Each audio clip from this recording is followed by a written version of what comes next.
దేవుని మహాకృపతో మరొక వారం ఆరాధనలో దేవుని వాక్యాన్ని వినగలిగే ఈ భాగ్యాన్ని ప్రసాదించిన దేవునికి మొట్టమొదటిగా కృతజ్ఞతాస్తుతులు చెల్లిస్తూ ఈ విలువైన సమయంలో బైబిల్ గ్రంథంలో నుంచి ఒక మంచి విషయాన్ని, ముఖ్యంగా కీర్తనల గ్రంథంలో నుంచి 75వ కీర్తన, ఆ 75వ కీర్తనలో ఉన్నటువంటి భావాన్ని, సారాంశాన్ని మనం నేర్చుకునే ప్రయత్నం చేద్దాం. బైబిల్ గ్రంథంలోని 66 పుస్తకాలు, 66 పుస్తకాలలోని ఒకటి కీర్తనల గ్రంథం. ఈ 150 కీర్తనలలో 5 భాగాలుగా విభజించటం జరిగింది అని కీర్తనల గ్రంథ పరిచయ కార్యక్రమంలో ఎప్పుడో తెలియచేయటం జరిగింది.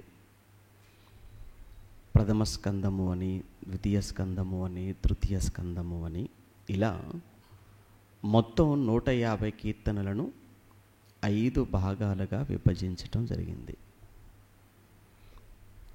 అందులో మొదటి భాగం, మొదటి 41 కీర్తనలు మొదటి భాగము అని, 42 నుంచి 72 వరకు రెండవ భాగము అని, 73 నుంచి 89 వరకు నాలుగవ భాగం, మూడవ భాగం కదా, మూడవ భాగము. నాలుగో భాగం వచ్చేసి 90 నుంచి 106 వరకు నాలుగో భాగం అయితే, 107 నుంచి 150 వరకు ఐదవ భాగం. మొత్తం 5 భాగాలు. మొదటి 41 మొదటి భాగం, 42 నుంచి 72 రెండో భాగం, 73 నుంచి 89 మూడో భాగం, 90 నుంచి 106 కీర్తన నాలుగో భాగం, 107 నుంచి 150 వరకు ఉన్న కీర్తనలను ఐదో భాగం.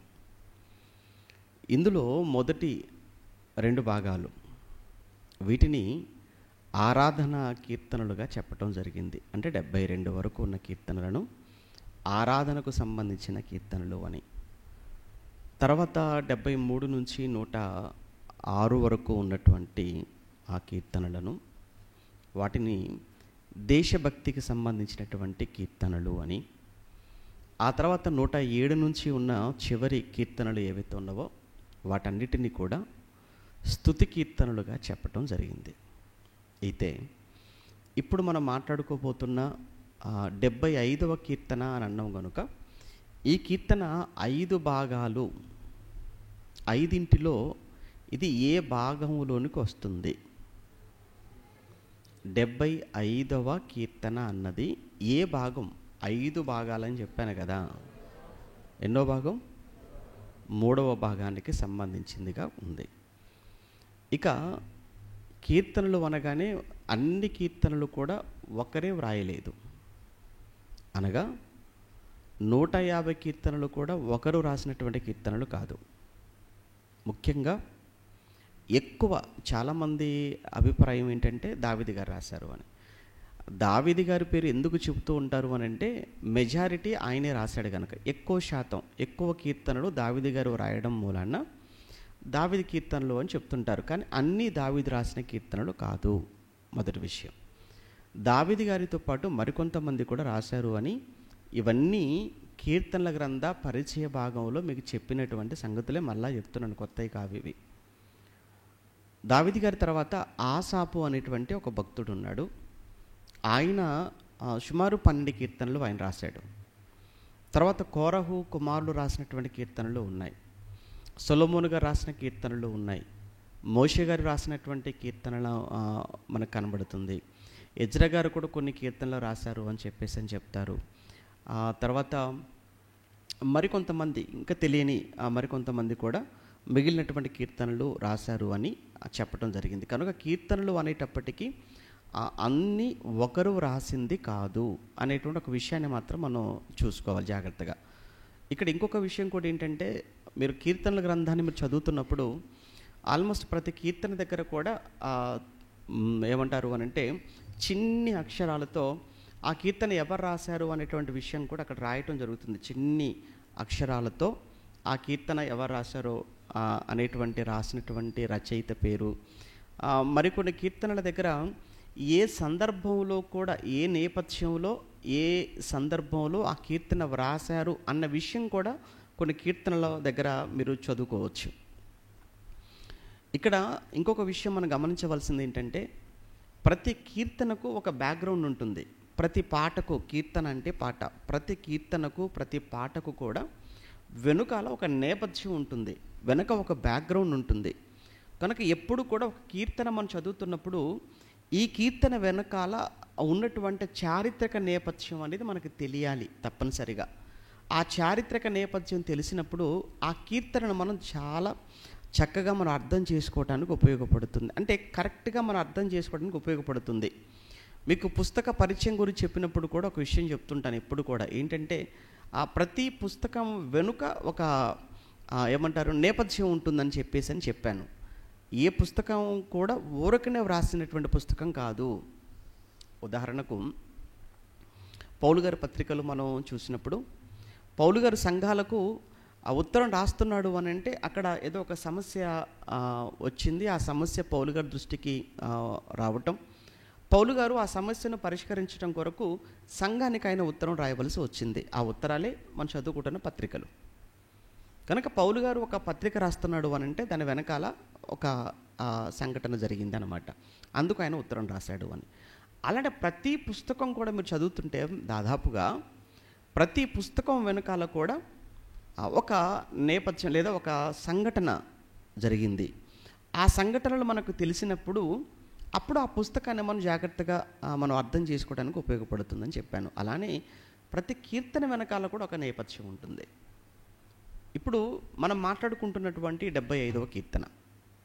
ఇప్పుడు ఈ కీర్తనలోకి మనం వెళ్ళి మనం చదువుకునే ముందు ఈ కీర్తన వ్రాసింది ఎవరు అని అంటే ఇది ఆసాపు గారి కీర్తనగా మనకు కనబడుతుంది. ఆసాపు గారు మొత్తంగా 12 కీర్తనలు వ్రాసాడు అని మీకు ముందుగానే తెలియచేశాను. అందులో 73వ కీర్తన నుంచి మీరు చూడండి, 73 నుంచి 83 వరకు, 73 నుంచి 83 వరకు ఈ కీర్తనలన్నీ కూడా ఆసాపు గారి కీర్తనలుగానే మనకు కనబడతాయి. 73వ కీర్తన నుంచి 83వ కీర్తన వరకు ఆసాపు గారి కీర్తనలు. ఇవి మొత్తం 11. 50వ కీర్తన కూడా ప్రత్యేకంగా ఉంటుంది. 50వ కీర్తన కూడా అది ఆసాపు గారు రాసినటువంటి కీర్తన. 50వ కీర్తన ఒకటి, తర్వాత 73 నుంచి 83 వరకు మొత్తంగా ఈ ఒక 11, అదొకటి, మొత్తం 12 కీర్తనలు ఆసాపు గారు రాశారు. ఇలా ఆసాపు గారు రాసినటువంటి 12 కీర్తనల్లో ఒకటి ఇప్పుడు మనం చదువుకోబోయేటువంటి 75వ కీర్తన. ఇక్కడ ఇంకొక విషయం మనకు తెలియాలి, మీకు రావాలి ప్రశ్నగా, అసలు ఎవరి ఆసాపు అనేది కూడా మనకు తెలియాలి. ఆసాపు గురించి ఎక్కువ ఇన్ఫర్మేషన్ నేను ఇవ్వను, కానీ కొంత ఏంటంటే అసలు ముందు ఆయన ఎవరు అనేటువంటి ఒక చిన్న విషయాన్ని మాత్రం మీకు జ్ఞాపకం చేస్తాను బైబిల్లో నుంచి. ఇతను దావీదు కాలానికి చెందినవాడిగా కనబడతాడు. దావీదు గారి కాలము అంటే క్రీస్తుకు ముందు 1000 సంవత్సరాలు, గుర్తుపెట్టుకోవాలి. దావీదు గారి కాలానికి చెందినవాడు అనగా క్రీస్తుకు ముందు 1000 సంవత్సరాల కాలానికి చెందినవాడు ఆసాపు. దావీదు గారు ఎప్పుడైతే దేవుని మందసాన్ని తీసుకుని వచ్చి ఒక చక్కగా ఒక గుడారంలో పెట్టేసి ఇక ఎప్పుడు కూడా ఆ దేవుణ్ణి ఆరాధించేటువంటి క్రమంలో ఆయన ఒక పెద్ద ఏమంటారు అంటే ఒక పెద్ద బృందాన్ని ఆయన ఏర్పాటు చేసినట్లుగా దేవుణ్ణి ఆరాధన చేయటానికి మనకు దినవృత్తాంతుల గ్రంథం చదువుతున్నప్పుడు మనకు అర్థమవుతుంటుంది.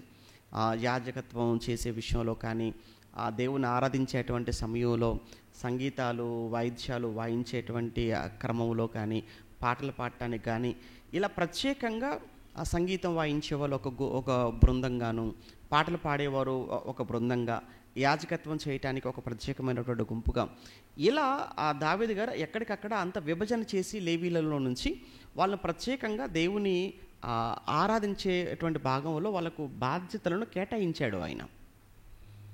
అందులో ఒకటి ఏంటంటే పాటలు పాడేటువంటి గుంపు, పాటలు దేవునికి కీర్తనలు పాడేటువంటి ఒక బృందం, ఒక టీం ఉంటే ఆ టీంకు ఆసాపు అనేవాడు ఒక నాయకుడుగా ఉన్నట్టు మనకు కనబడతాడు. అంటే ఇతను కూడా లేవీ వంశం, ఎందుకంటే లేవీయులే కదా యాజకత్వం కానీ, అక్కడ మందిరంలో పనిచేయటం కానీ, వాయిద్యాలు కానీ, పాటలు కానీ అంతా కూడా వీళ్ళే. ఆ మందిరానికి సంబంధించిన ప్రతి పని A to Z చేయవలసిందల్లా ఎవరు అని అంటే లేవీయులు మాత్రమే. కనుక ఆసాపు అనే వ్యక్తి లేవీయుడు. ఇతను పాటలు పాడేటువంటి ఆ గాన బృందానికి అతను నాయకుడు. ఇవన్నీ కూడా మనం ఆసాపు గురించి దినవృత్తాంతముల మొదటి గ్రంథంలో ఎక్కువగా మనం చదువుకుంటాం.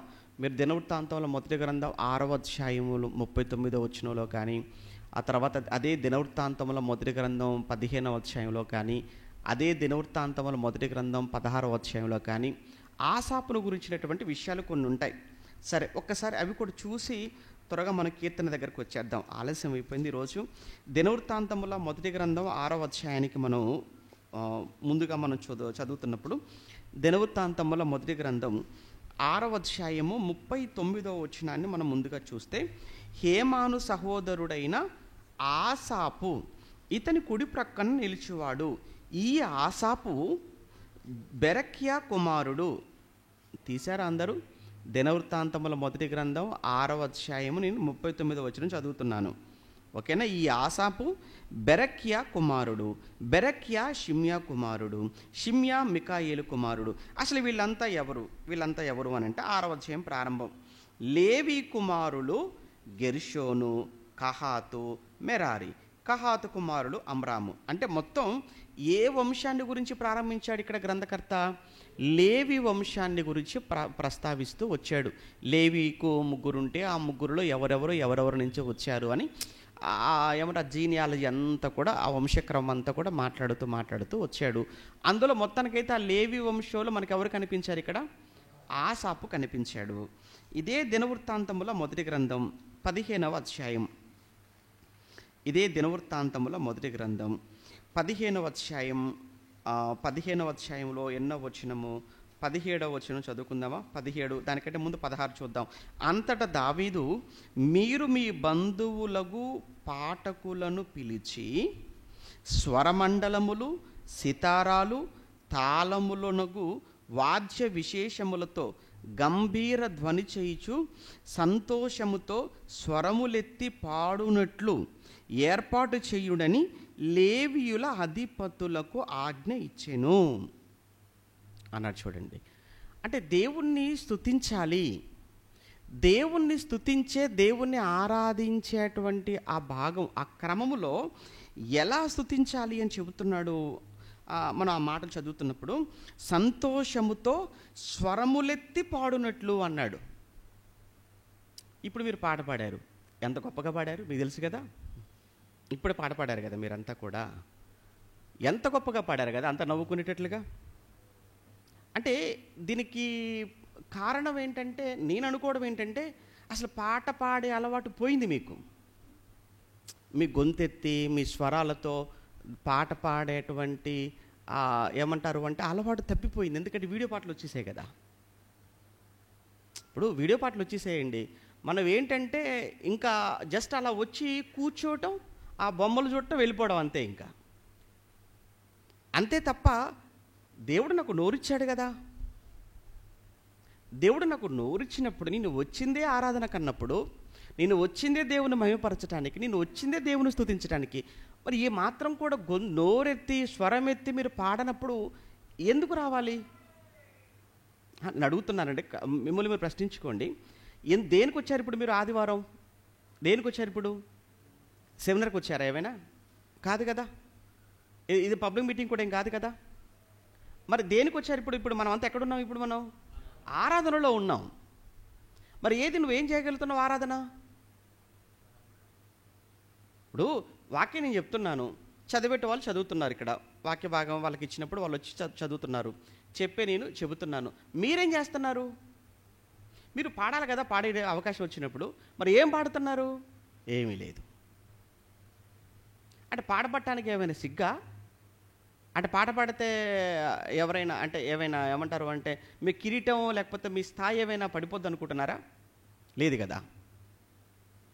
వచ్చిందే దేవుణ్ణి స్తుతించడానికి అనుకున్నప్పుడు, వచ్చిందే దేవుణ్ణి ఆరాధించడానికి అనుకున్నప్పుడు పక్క వాళ్ళు ఎవరు ఏమనుకుంటారు ఇవన్నీ మనకెందుకండి. దేవుణ్ణి ఆరాధించడానికి వచ్చినప్పుడు సంతోషముతో, ఆ పదం చూడండి అక్కడ ఆయన సంతోషముతో ఏమంటున్నాడు, సంతోషముతో మీ స్వరములెత్తి పాడునట్లు ఏర్పాటు చేయండి అన్నాడు. సంతోషంతో పాడండి, సణుగుతూ పాడకండి, విచారంతో అస్సలు పాడకూడదు. అసలు మీరు ఆరాధనకు రావడమే సంతోషంతో రావాలి. మళ్ళీ చెప్తున్నాను, ఇప్పుడు మీకే కాదు, ఇప్పుడు లైవ్ కూడా వెళ్తుంది. ఇప్పుడు మీకు మాత్రమే చెప్పడం లేదు. మీరు ఆరాధనకు వస్తున్నారు అంటేనే మీరు ఇంటి దగ్గర బయలుదేరుతున్నప్పుడు ఎలా బయలుదేరాలి? సంతోషంతో రండి. మీకు బాధగా అంటే బాధ లేనిది ఎవరికి ఏమంటే ఏమంటారు, బాధ లేని వారంటే ఎవరు ఉండరు, కష్టం లేని వారంటే ఎవరు ఉండరు, సమస్య లేని వారంటే ఎవరు ఉండరు. అందరూ ఆరోగ్యవంతులేవి కాదు. ఇది కాదు అంటే అయ్యో వెళ్ళాలా, తప్పదా, వెళ్ళకపోతే ఏమైద్ది, అమ్మో వెళ్ళకపోతే అడుగుతారేమో, పిలుస్తారేమో, చూస్తారేమో, ఈ రకమైనటువంటి బాధతో రావద్దు అంటున్నాను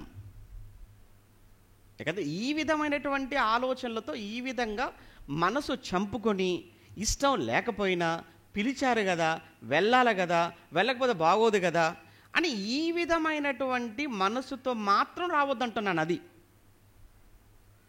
మీరు వచ్చారు అని అంటేనే సంతోషంతో. మరి సంతోషముతో వచ్చినప్పుడు సంతోషముతో స్వరములెత్తి ఏది ఎక్కడ పాడుతున్నారు, ఎవరు పాడుతున్నారు? చాలా షేమ్, చాలా సిగ్గనిపించేసింది ఇందాక అలా మీరు పాట పాడుతున్నప్పుడు. మరి నాకేలా అనిపిస్తే ఆ దేవుడికి ఏమనిపించదు అంటారా? మిమ్మల్ని చూసినప్పుడు, మనల్ని చూసినప్పుడు దేవుడికి ఏమనిపించదా? ఒక పాట కూడా రాశారు కదండి జాన్సన్ గారు, గొంతిచ్చాడని. ఏదో పాట ఉంది కదా, ఏం పాట అది? గొంతిచ్చాడని, మాటిచ్చాడని, స్వరం ఇచ్చాడని. మరి ఏం చేస్తున్నారు ఆ గొంతుతో? ఇచ్చింది ఎవరట? దేవుడే. గొంతిచ్చినవాడు ఆయనే, మాటిచ్చినవాడు ఆయనే, స్వరం ఇచ్చినవాడు ఆయనే. ఆయన కోసం పాడండి అంటే మాత్రం నోరు అస్సలు తెరవడం లేదు. అలానే మాటలు రాని వాళ్ళంటే అస్సలు కాదు. గుడిలో నుంచి బయటికి వెళ్ళిపోయారంటే మీ మాటలు వినలేక పక్క వాళ్ళు చెవులు మూసుకోవాలి. అలా బొత్తిగా మాట్లాడలో ఎవడు మాటలు రాని వాళ్ళు ఎవరు ఉన్నారా? మగవాళ్ళు ఎవరు లేరు కదా, లేరు. కానీ దేవుని కొరకు పాడండి, స్వరములు ఎత్తండి అని అంటే ఎందుకు? పోనీలా నేను ఏమనుకుంటున్నానంటే ఇప్పుడు అలవాటు అవుతున్నారు. ఎందుకంటే నిన్నటి వరకు ఏమంటే ఆ వీడియోలకు అతుక్కొని పోయారు కదా. అసలు ఏమనుందా వచ్చి కూర్చోవటం, మొదటి పాట వీడియో పాట, రెండో పాట వీడియో పాట, మూడో పాట వీడియో పాట, మనం పాడే పాట ఇప్పుడుగా అన్నీ ఆ వీడియో అక్కడే. మరి మనం పాడేది ఎప్పుడు, ఇక మీరు పాడేది ఎప్పుడు? కనుక తప్పనిసరిగా మీ స్వరముతో మీ జిహ్వ ఫలములను ఆయనకు అర్పించండి అంటాడు. మీ జిహ్వ ఫలాలు అది దేవుడికి ఇష్టమైన యాగము అంటాడు హెబ్రీ పత్రికలో మాట్లాడినప్పుడు. ఆ రోజు దావీదు గారి కాలంలో ప్రత్యేకంగా ఒక బృందం, మీరు కొన్ని సంఘాలకు మీరు వెళ్ళి చూడండి, బహుశా ఆల్మోస్ట్ కొంతమంది అక్కడి నుంచి వచ్చిన వాళ్ళు కానీ మీలో ఉంటారు. ఒక బ్యాప్టిస్ట్ సంఘంలో కావచ్చు, ఒక సిఎస్సి సంఘంలో కావచ్చు, ఒక లూథరన్ సంఘాలలో కానీ చూడండి, ప్రత్యేకంగానండి పాటలు పాడడానికి ఒక బృందం. అలానే వాళ్ళు మాత్రమే కాదు, వాళ్ళతో పాటు మిగతా వాళ్ళు కూడా అనుకరించి పాడుతుంటారు. వారు మాత్రమే కాదు, వారు నడిపిస్తుంటారు, మిగతా వాళ్ళంతా వారితో కలిసి పాడుతుంటారు. ఈ సిస్టమ్ ఎక్కడదని మీరు అనుకుంటారా? ఇక్కడ దావీదు గారు ఏర్పాటు చేసిన ఈ సిస్టమే అన్నమాట ఈరోజు ఈ సంఘాలలో ఉన్నటువంటి సిస్టమ్. తప్పేం కాదు, పాడాలి. దేవుడు నోరిచ్చినప్పుడు, దేవుడు స్వరం ఇచ్చినప్పుడు ఆ స్వరముతో దేవుణ్ణి స్తుతించాలి.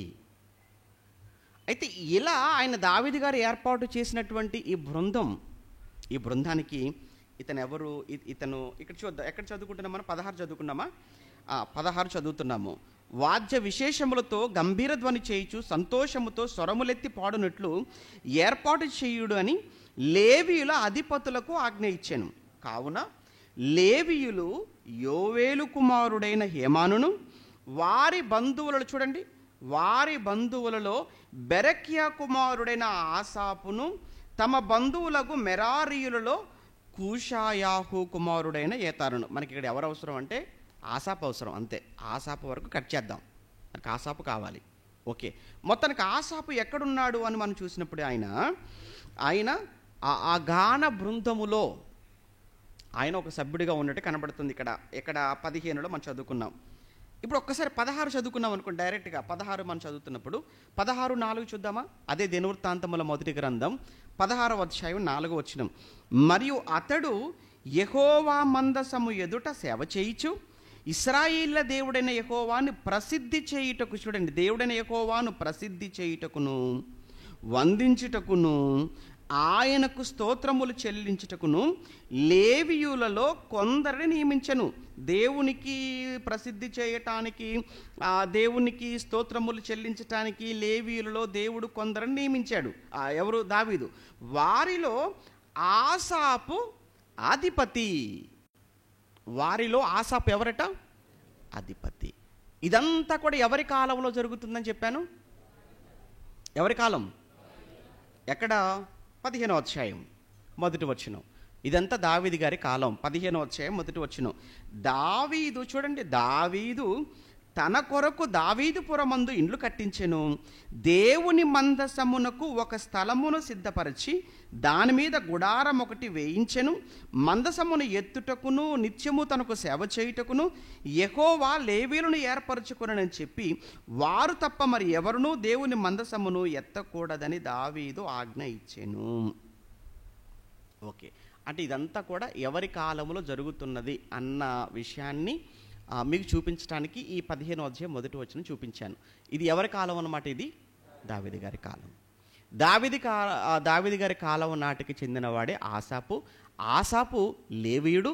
లేవీయులలో దేవునికి స్తుతి చేసే, స్తోత్రం చెల్లించే, కృతజ్ఞతాస్తుతులు చెల్లించే, పాటలతో దేవుణ్ణి మహిమపరిచే ఒక ప్రత్యేకమైనటువంటి ఒక టీం ఉంది. ఆ టీంకు ఆసాపు అనే ఆయన అధిపతిగా ఉన్నాడు, నాయకుడుగా ఉన్నాడు. ఆయన మొత్తం 150 కీర్తనలలో ఎన్ని కీర్తనలు రాశాడు? 12 కీర్తనలు రాశాడు.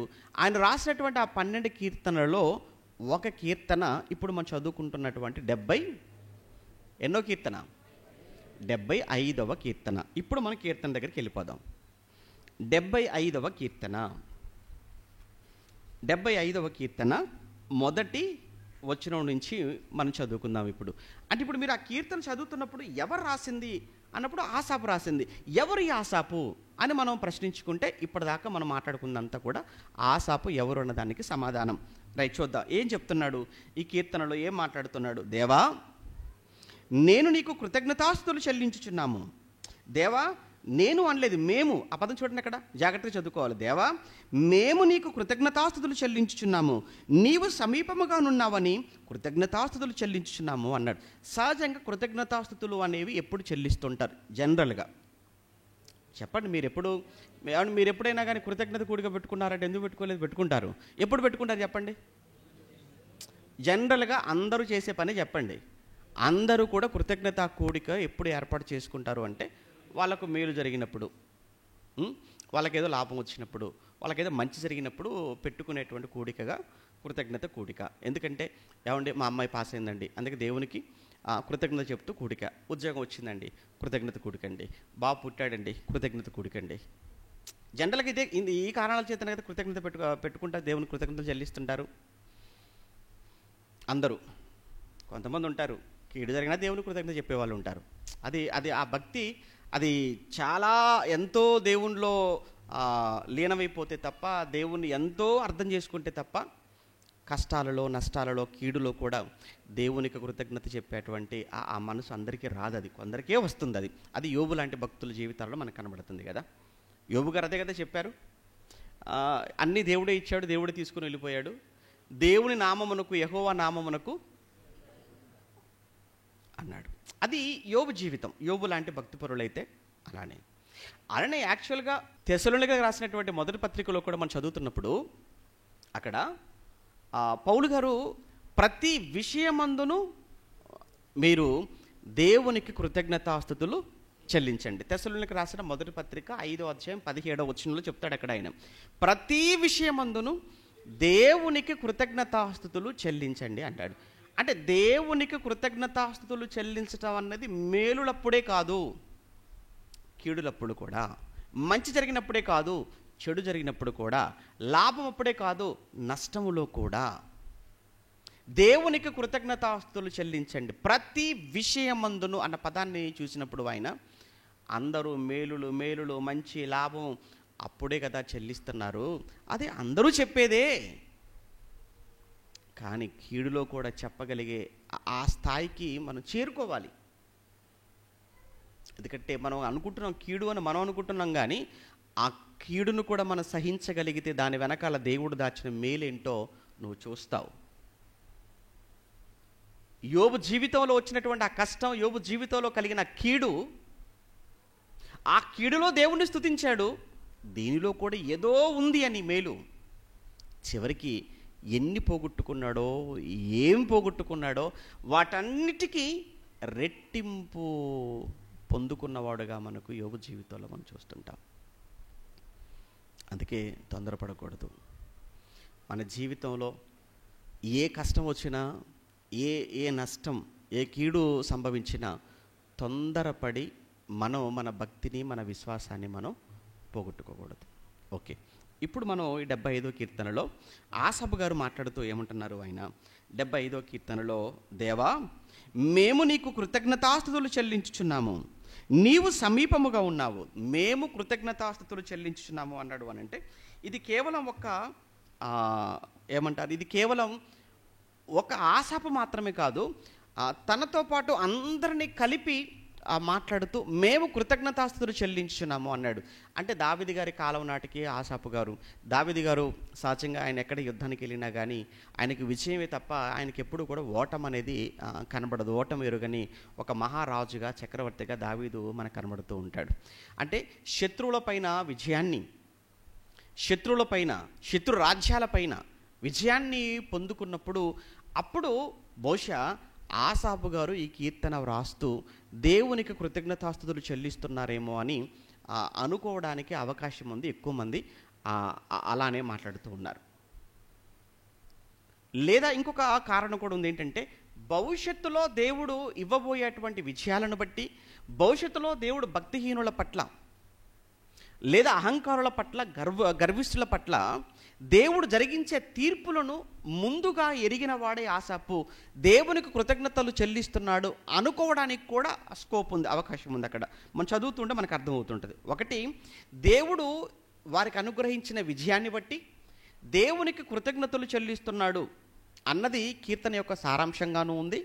రెండవది ఏంటంటే, ఒకవేళ అప్పటికి కాకపోయినా భవిష్యత్తులో దేవుడు భక్తిహీనులైన వారిని, గర్వాంధులైనటువంటి వారిని దేవుడు అణిచివేసి వారి మెడలు వంచి నీతిమంతులైనటువంటి వారిని దేవుడు హెచ్చించబోతున్నాడు అని భవిష్యత్తులో దేవుడు జరిగించేటువంటి ఆ అద్భుతాన్ని, ఆ కార్యాన్ని జ్ఞాపకం చేసుకుంటూ దేవునికి కృతజ్ఞతలు తెలియజేస్తూ ఈ కీర్తన రాశాడు అనేది రెండవది.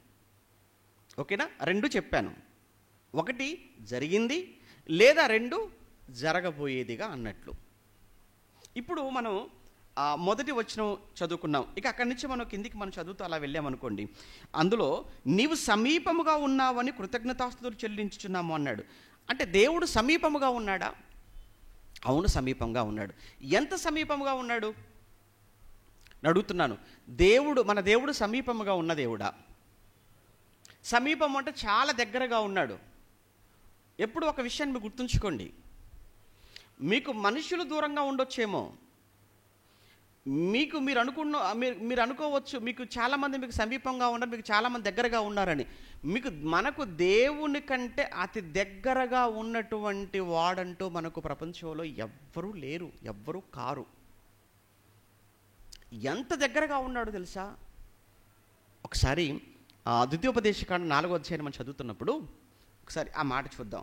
ద్వితీయోపదేశకాండం త్వరగా 4వ అధ్యాయం, ద్వితీయోపదేశకాండం 4వ అధ్యాయము 7వ వచనంలో, ద్వితీయోపదేశకాండం 4వ అధ్యాయము 7వ వచనంలో ఏలయనగా మనము ఆయనకు మొర్ర పెట్టినప్పుడెల్లా, పదం చూడండి, మనము ఆయనకు మొర్ర పెట్టినప్పుడెల్లా మన దేవుడైన యెహోవా మనకు సమీపముగా ఉండునట్లు మరి ఏ గొప్ప జనములకు ఏ దేవుడు సమీపముగానున్నాడు ప్రశ్నిస్తున్నాడు. ఇశ్రాయేలు సమాజమా, మన దేవుడు మనకు సమీపముగా ఉన్నంతగా మన చుట్టూ ఉన్నటువంటి ఈ జనులకు వారు సేవించే ఏ దేవుడు సమీపంగా ఉన్నాడు? మనం మొరపెట్టినప్పుడల్లా, పదం చూడండి, మనం మొరపెట్టినప్పుడల్లా, మనం ప్రార్థన చేసినప్పుడల్లా ఆయన మనకు ఎలా ఉన్నాడు? సమీపంగా ఉన్నాడు.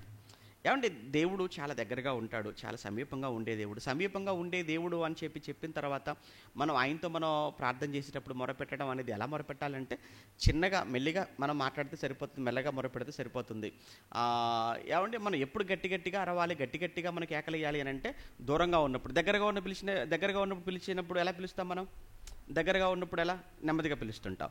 దగ్గరగా ఉన్నప్పుడు గట్టిగా పిలిచామనుకో, అప్పుడు వాళ్ళ అవతల వాళ్ళు ఏమంటారు తెలుసా అండి? నాకేమైనా చెవుడా, నాకేమైనా వినపడదా, పక్కనే ఉన్నాడు కదా, నెమ్మదిగా పిలవచ్చు కదా. మనం మాట్లాడే భాష అలానే ఉంటుందండి. ఎవరైనా పక్కనే ఉంటే దగ్గరగా ఉన్న వ్యక్తిని గట్టిగా పిలుస్తున్నారు అనుకోండి, ఏమంటాం?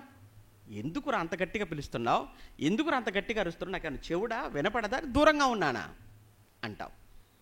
మరి దేవుడు మనకి ఎలా ఉన్నాడట? మరి దేవుడు చాలా సమీపంగా మనకున్నప్పుడు మళ్ళీ చాలామంది ప్రార్థన చేస్తూ ఉంటారు. చాలామంది ప్రార్థన చేసేవాళ్ళు ఎలా చేస్తుంటారు మీకు తెలియదు కాదు కదా. కొంతమంది ప్రార్థన చేసేటప్పుడు మీరు యూట్యూబ్లో కానీ ఫేస్బుక్లో కానీ మీరు చూడండి, కొన్ని షేర్ చేస్తున్నప్పుడు చాలా బాధ కలుగుతుంటుంది. దాన్ని మీమ్స్గా చేసి చాలా హేళనగా చేస్తుంటారు క్రైస్తవ్యాన్ని. గట్టిగా అరుస్తుంటారు, గట్టిగా అరుపులతో, కేకలతో. ఎందుకయ్యా నువ్వు గట్టిగా అరుస్తున్నావు, ఎందుకయ్యా నువ్వు అంత గట్టిగా కేకలు పెడుతున్నావు, దేవుడికి వినపడదా?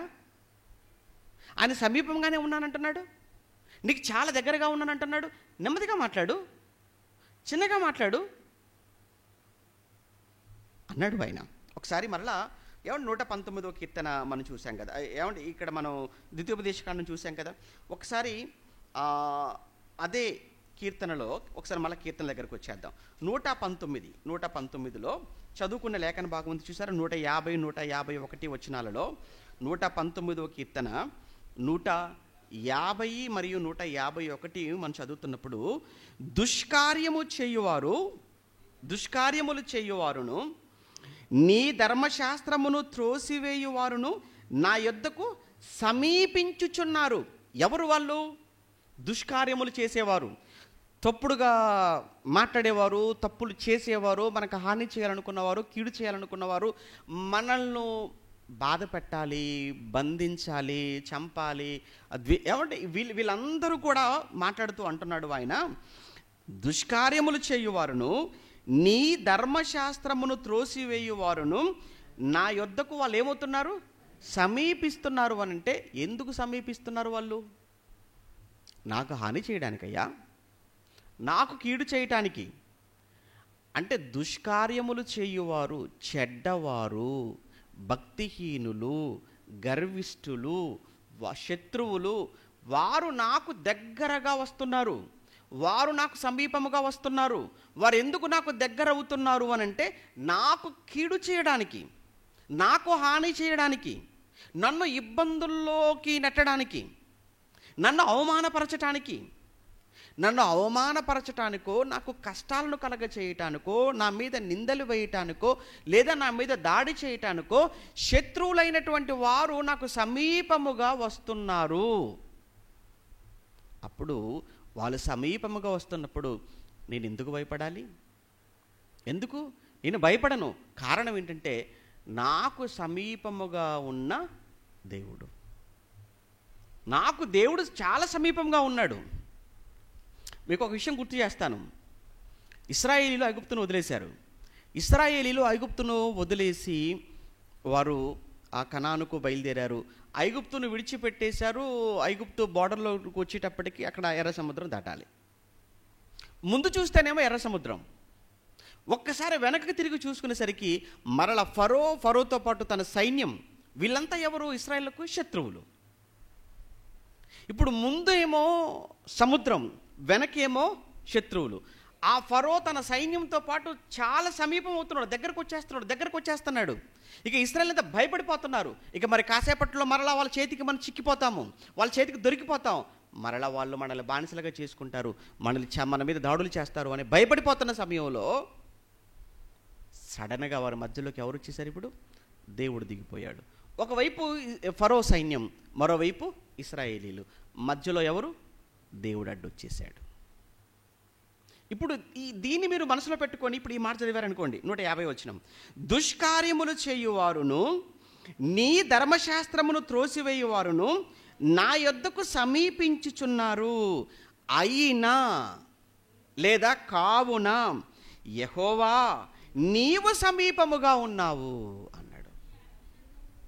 అయినను నీవు సమీపముగా ఉన్నావు అన్నాడు.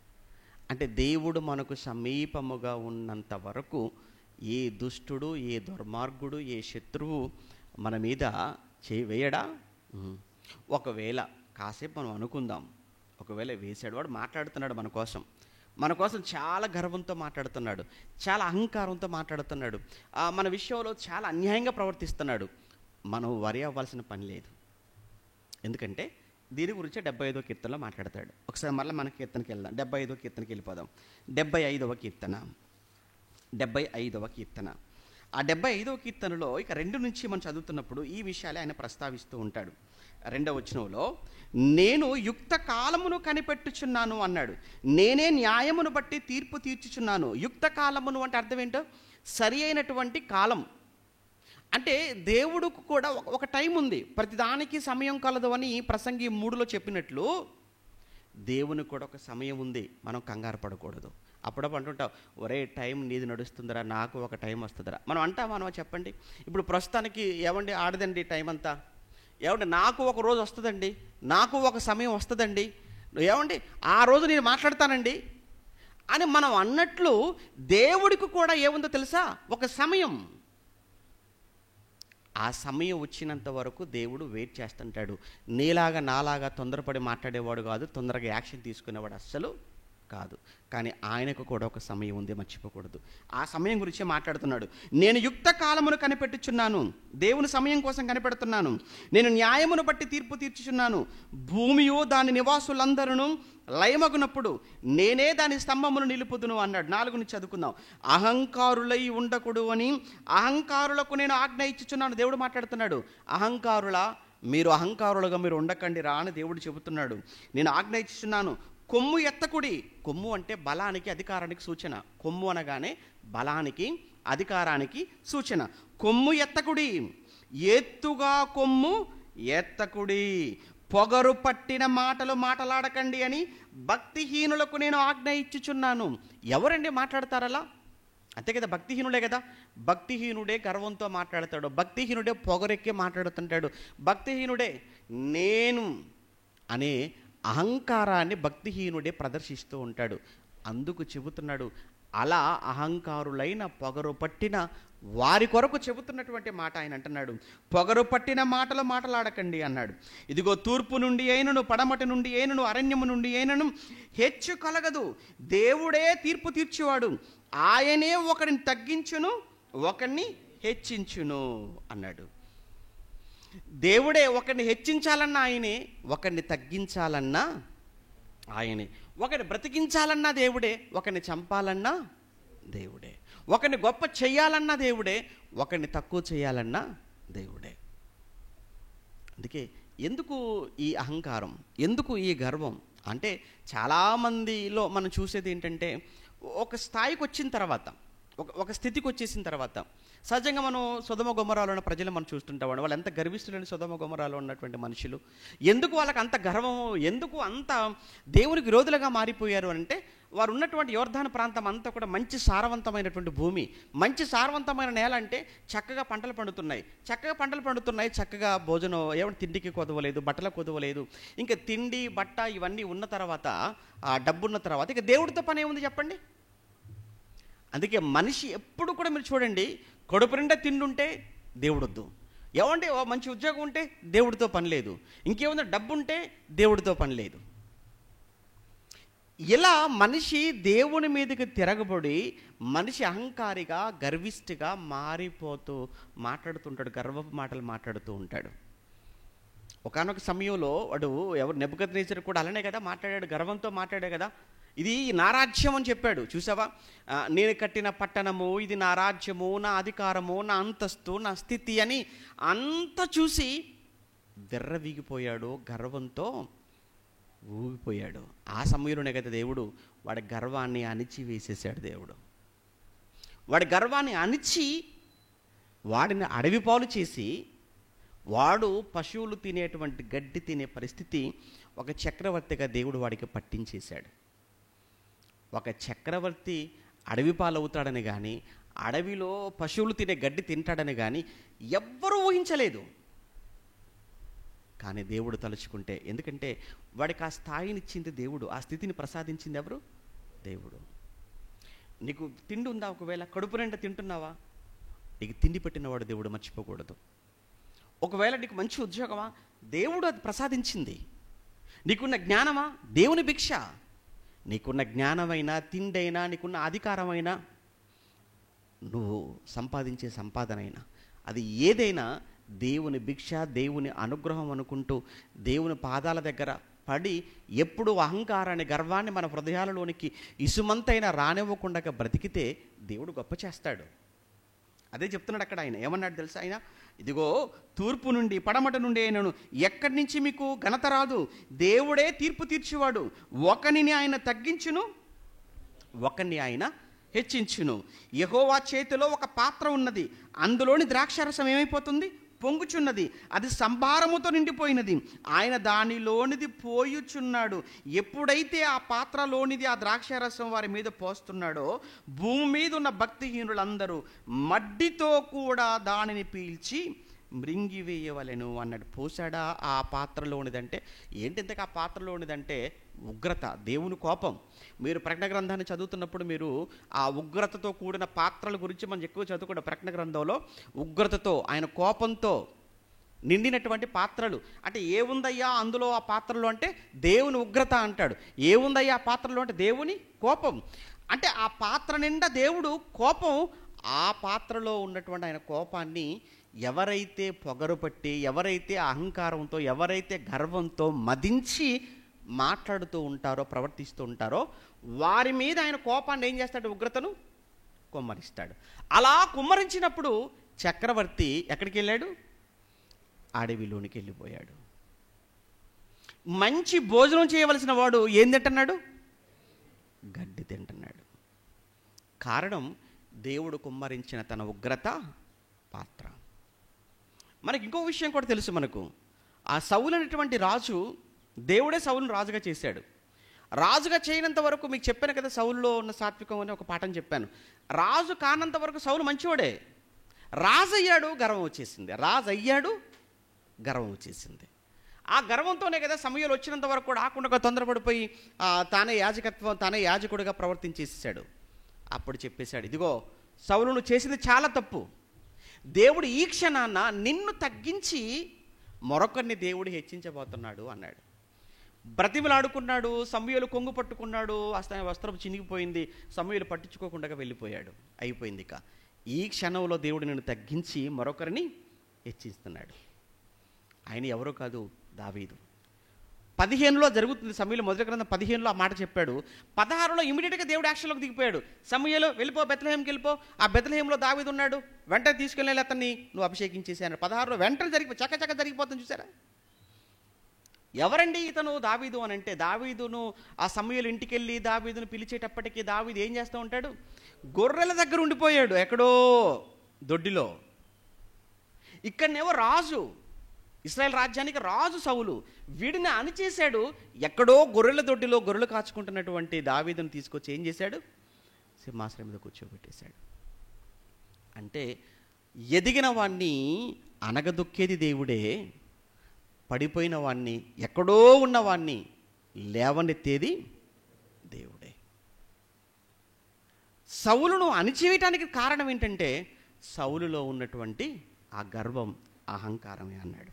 అదే చెప్తున్నాడు 8లో, యెహోవా చేతిలో ఒక పాత్ర ఉన్నది, అందులోని ద్రాక్షారసము పొంగుచున్నది, అది సంభారముతో నిండి ఉన్నది, ఆయన దానిలోనిది పోయిచున్నాడు. భూమి మీద ఉన్న భక్తిహీనులందరూ మడ్డితో కూడా దాన్ని పీల్చి మృంగివేయవలను. నేనైతే నిత్యము ఆయన స్తుతిని ప్రచురము చేయుదును, యాకోబు దేవుణ్ణి నేను నిత్యము కీర్తించేదను. 10వ భక్తిహీనుల కొమ్ములన్నిటినీ నేనేం చేస్తాను? విరగ్గొట్టేస్తాను అన్నాడు. విరగ్గొట్టేశాడా? సౌలుది విరగ్గొట్టాడా? సౌలు కొమ్ము విరగ్గొట్టేశాడు. నిజంగా సౌలు ఎంత భాగ్యాన్ని పోగొట్టుకున్నాడు అంటే, అప్పుడప్పుడు సంఘంలో పనిచేసేటువంటి అవకాశాలు చాలామంది పోగొట్టుకుంటారు. దేవుడికి ఇది దేవుని కుటుంబం అండి. ఇది సంఘం అంటే ఏదో కాదు, దేవుని కుటుంబం. ఇది దేవుని గృహములో, దేవుని కుటుంబంలో పనిచేసే భాగ్యం అంటే సామాన్యమైన విషయం కాదు. ఇది మీరు ఏమనుకుంటున్నారో తెలియదు నాకు. మీ ఇంట్లో పనిచేయటం, ఆఫీసులో పనిచేయటం, ఇంకెక్కడో పనిచేయటం అంటే అది గొప్పని మీరు అనుకుంటున్నారేమో, కానీ దేవుని ఇల్లు అంటే ఆఫీసు కాదు. దేవుని ఇల్లు అంటే మీ ఇల్లుగా. దేవుని ఇల్లు అంటే ఏంటి? సంఘము. వాక్య ప్రకారంగా సంఘంలో పనిచేయటం అంటే చిన్న విషయం. ఇది సంఘంలో పనిచేసే అవకాశాన్ని, అదృష్టాన్ని కాళ్ళ తన్నుకుంటున్నారు అని అంటే ఇక వాళ్ళకన్నా దురదృష్టవంతులు ఇంకెవ్వరూ లేరు. ఇక్కడ చెప్తున్నాడు చూడండి, ఆయన ఏమంటున్నాడు? ఆయన భక్తిహీనుల కొమ్ములన్నిటిని ఏమన్నాడు? నేను విరగొట్టేదను అన్నాడు. నిజంగానే విరిచేశాడా అంటే విరిచేశాడు. ఇదిగో సౌలు యొక్క కొమ్మును దేవుడు విరగొట్టేశాడు. ఆ తర్వాత నీతిమంతుల కొమ్ములు ఏమైపోతాయి? హెచ్చింపబడతాయి అన్నాడు. ఇదిగో దావీదు నీతిమంతుడు. నీతిమంతుడైన దావీదును దేవుడు ఏం చేశాడు? హెచ్చించాడు.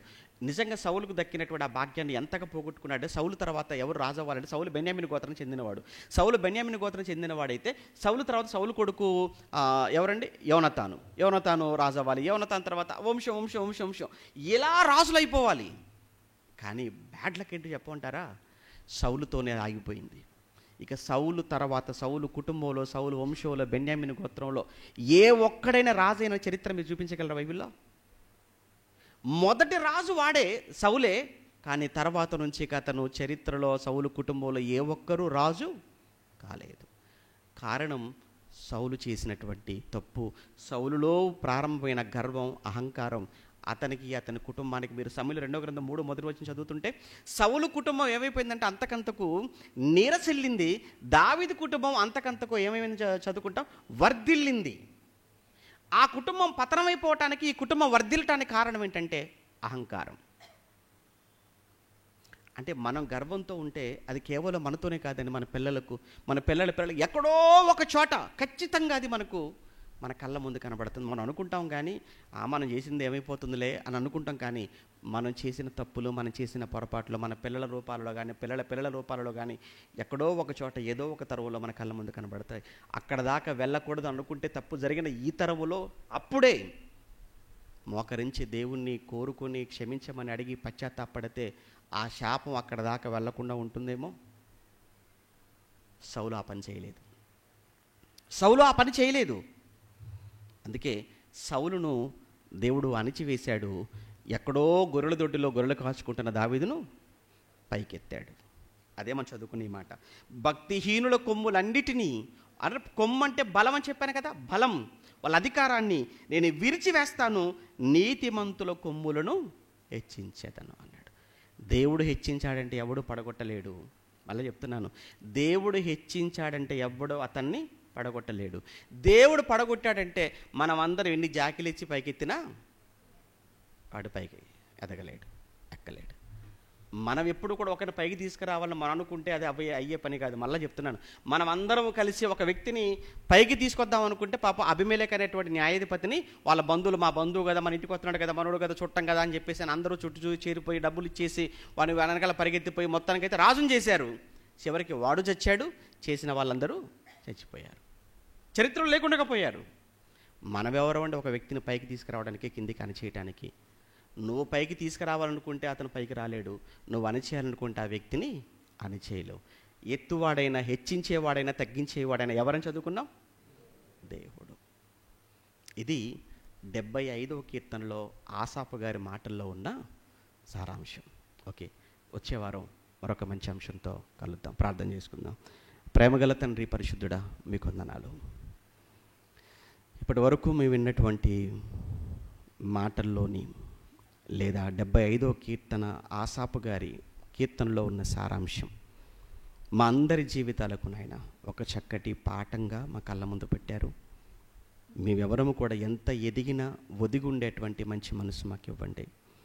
అహంకారం అన్నది, గర్వం అన్నది మా మాటల్లో కానీ, చూపుల్లో కానీ, చేతల్లో కానీ, మా జీవితంలో ఎప్పుడూ కూడా నాయన దాన్ని మేము కలిగి ఉండకుండగా, మీ కుమారుడైన యేసుక్రీస్తుల వారే సర్వాన్ని చేసిన వాడే, కలిగించిన వాడికి భూమి మీదకి వచ్చి ఎంతగా తగ్గించుకొని, ఎంతగా నాయన తన్ను తాను మీ కొరకు మీ పనిలో నలగొట్టుకొని ఎంత దాసుడుగా, రిక్తుడిగా బతికాడో మా కళ్ళ ముందు కనబడుతుంటే, మాకున్న ఈ విషయాన్ని బట్టి మేము గర్వించాలి. ఎందును బట్టి మేము అహంకారంతో బతకాలి.